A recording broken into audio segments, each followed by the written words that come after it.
So the other night I was in the shower, right?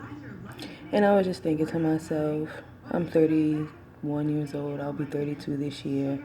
And looking back, I don't really have any moments where I could remember thinking I'll remember this for the rest of my life. Like, this is always going to be something that I remember and stuff like that. So, like, my first memory of, like, the happiest time was in 2011 when my niece was born. Like, I feel like up until that point, that was the best thing that happened to my family. And it's not to say that my parents were bad parents, but it's kind of like they didn't really teach us much. It was like, okay, we knew the do's and don'ts of, you know, being young and life and all that stuff, but it was never like a sit down in detail, like talking to us. Like, I just feel like if my parents were,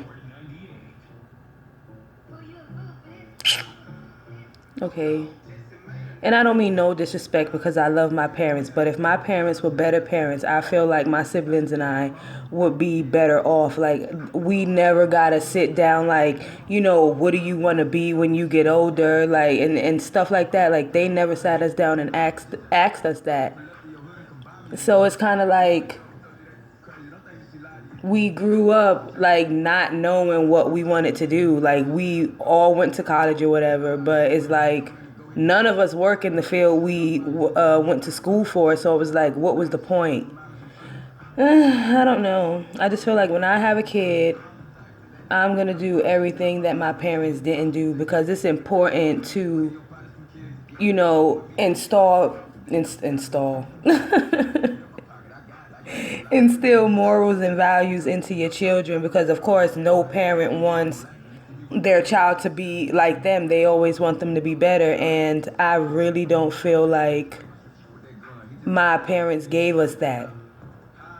So it's like their relationship was toxic, so of course we just know we don't want to be in a relationship like that, but we don't really know how a healthy relationship goes or what a healthy relationship looks like. When they broke up, I was so happy. I was so happy. It was so toxic. I was just so happy that they broke up. I hope that don't sound bad, but if it do, oh well. They weren't good for each other. That was a horrible environment. Mm-mm. They're both better off without each other.